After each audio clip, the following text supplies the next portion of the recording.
के द्वारा हाल ही के अंदर बनाए गए नए नियमों को लेकर देश भर के अंदर काफी ज्यादा चर्चा चल रही है। देश भर में कुछ लोगों के द्वारा इसका विरोध किया जा रहा है तो कुछ लोग इसका समर्थन कर रहे हैं। आज इस मामले के अंदर सुप्रीम कोर्ट के अंदर सुबह सुनवाई थी और सुप्रीम कोर्ट के अंदर सुनवाई के बाद यहां पर बड़ी जो चीज निकलकर सामने आई कि सुप्रीम कोर्ट ने इन नए नियमों के ऊपर तत्काल रोक लगा दी और 2012 से लगातार जो नियम चल रहे हैं वो यथावत है, वो जारी रहेंगे। दरअसल आपको बता दें कि सुप्रीम कोर्ट ने ही कहा था कि और एक जांच कमेटी वो बनाने का फैसला लिया था रोहित वेमुला और पायल तडवी के मामले के बाद। तो यूजीसी को यह जानकारी मिली कि करीब 118% से ज्यादा जो है एससी एसटी के लोगों के ऊपर, ओबीसी के लोगों के ऊपर जातीय उत्पीड़न कॉलेज यूनिवर्सिटी के अंदर हो रहे हैं। इसके चलते यहां पर इस तरीके का प्रावधान है वो किए गए थे, नई गाइडलाइन बनाने का आदेश दिया गया था। तो ये गाइडलाइंस यहां पर लाई गई थी और इसका काफी ज्यादा विरोध, कुछ लोगों के द्वारा समर्थन, ये तमाम चीजों के बाद आज सुप्रीम कोर्ट के अंदर जो स्टे लगाया गया, इस पर बहुजन समाज के जो राजनीति करते हैं, बहुजन समाज की जो लीडरशिप करते हैं, उनकी भी अलग अलग प्रतिक्रिया सामने आई है।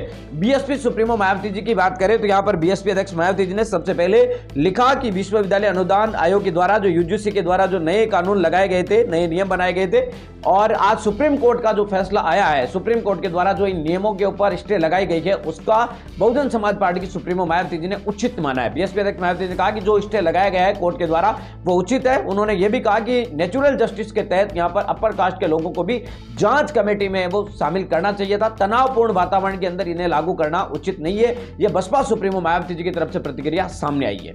दूसरी तरफ अगर हम बात करें तो समाजवादी पार्टी के नेता अखिलेश यादव की भी प्रतिक्रिया कुछ इसी तरीके की है। वो भी आपको बता दें कि खुलकर ना तो यूजीसी के इस कानून का समर्थन कर पा रहे और ना ही उसका खुलकर विरोध कर पा रहे हैं। यानी कि उन्हें दलितों को भी खुश रखना है और अपर कास्ट को भी खुश रखना है। इसी के चलते अखिलेश यादव लिखते हैं, सच्चा न्याय किसी के साथ अन्याय नहीं होता। माननीय न्यायालय ने आज यही सुनिश्चित करता है। कानून की भाषा भी साफ होनी चाहिए और भाव भी। बात सिर्फ नियम की नहीं, नियत की भी होनी चाहिए। न किसी का उत्पीड़न हो, न किसी के साथ अन्याय, न किसी पर जुल्म जाती हो, न किसी के साथ नाइंसाफी। इस तरीके का यहां पर अखिलेश यादव की तरफ से ट्वीट है, बयान आया, जिसको आप देख सकते हैं। उन्होंने एक गोलमोल यहां पर है वो जवाब दिया है। कुल मिलाकर वो सुप्रीम कोर्ट के इस फैसले का समर्थन करते नजर आ रहे हैं। वहीं नगीना सांसद चंद्रशेखर आजाद की तरफ से प्रतिक्रिया सामने आई। नगीना सांसद चंद्रशेखर आजाद ने सुप्रीम कोर्ट के फैसले से तुरंत पहले यहां पर खुद के जो मंत्री है, कानून मंत्री, उनको और विश्वविद्यालय कॉलेज जो शिक्षा मंत्री है उनको भी एक लेटर है वो भेजकर उन्होंने समर्थन किया था और साथ ही मांग की थी कि विश्वविद्यालयों के अंदर, यूनिवर्सिटी के अंदर, कॉलेजों के अंदर जल्दी से लागू है वो किया जाना चाहिए। ये नगीना सांसद चंद्रशेखर आजाद ने मांग की थी। और साथ ही अब आपको बता दें कि फैसला आने के बाद चंद्रशेखर आजाद कह रहे हैं कि सरकार ने कमजोर पैरवी की, जिसकी वजह से सुप्रीम कोर्ट की तरफ से इस तरीके का फैसला आया है। सरकार आपको बता दें कि इस तरीके से दलित, पिछड़े, आदिवासियों के हकों का एक तरीके से देखें तो उन्होंने कहा है कि हक मारने की कोशिश का यह नया तरीका। उन्होंने कहा कि अगर सुप्रीम कोर्ट में उचित रखा जाता या